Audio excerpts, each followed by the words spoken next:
Qeni i Azhincës është një prej atyre mrekullive natyrore që nuk mjafton ta shohësh në fotografi apo video. Ai të fton ta kërkosh, ta ndjekësh shtegun drejt tij dhe ta përjetosh nga afër. I fshehur mes maleve të sharrit, ai mbetet një nga perlat më të çmuara të kësaj treve dhe një nga liçenet më të vizituara malore, mbi 2000 metra lartësi mbi nivelin e detit.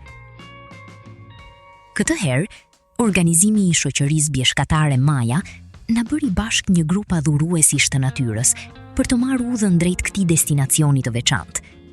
Por ky udhëtim ishte shumë më tepër se një ecje e zakonshme me gjelbërimin e livadheve alpine, me ujërat e akullta që her pas here ndërpresin shtegun, por jo vullnetin për të vazhduar përpara.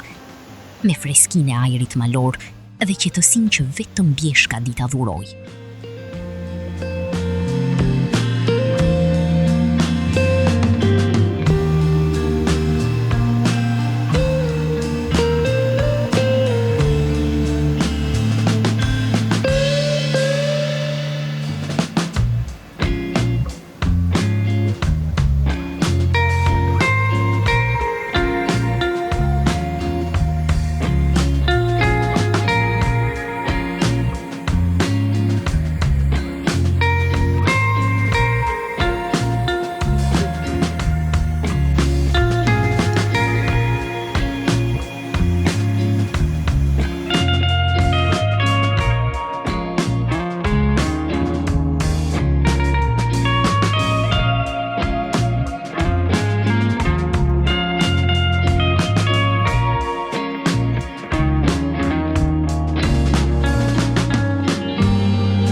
Teksa ecim, hija e pishave të dendura bëhet mikpritëse.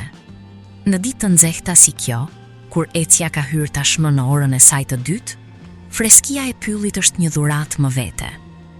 Rezet e diellit depërtojnë mes degëve dhe krijojnë lojra drite që i japin peizazhit një bukuri të veçantë.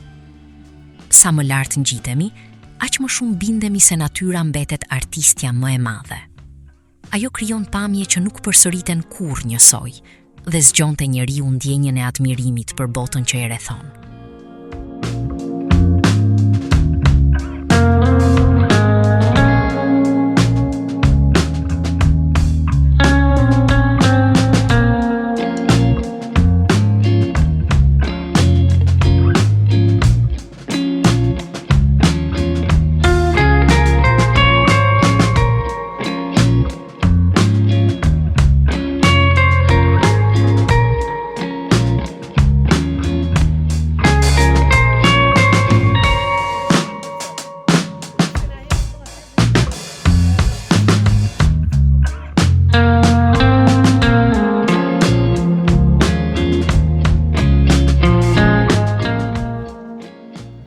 E fshehur mes pyjeve dhe përbri shtegut, ndodhet edhe shtëpia e gjuetarëve.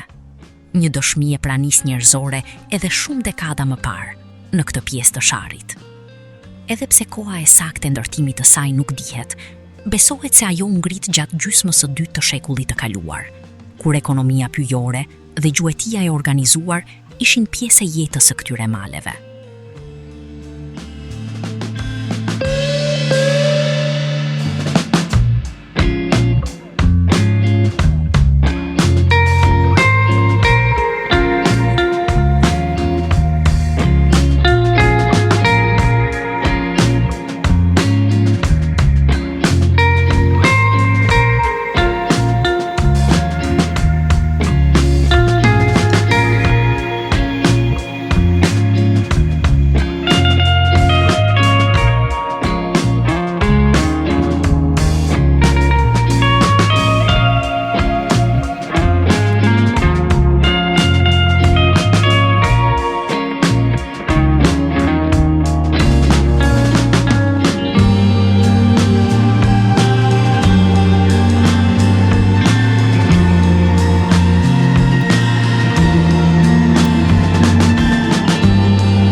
Pas disa orësh ecjeje dhe pushimeve të shkurtra përgjatë shtegut, para nesh shfaqet më në fund liçeni i Yazhintsës.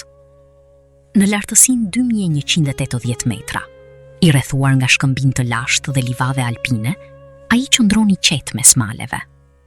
Ujërat e tij të ftohta, të ushqyera nga burimet malore dhe bora që shkrihet në lartësi, pasqyrojnë qiellin dhe majat përreth, duke krijuar pamje kënaqësie për shpirtin, brumë për kujtesën.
Edhe kur do të rish më gjatë, vjen momenti që duhet i losh brigjet e liçenit, duke hyrë në shtegun që kthente pika prej nga ishim nisur. Por sot kaq, në një rast tjetër, sërish do të jemi këtu. E ndjejmë zorin në ndordijen ton, duke lënë prapa krahëve tan liçenin që hesht.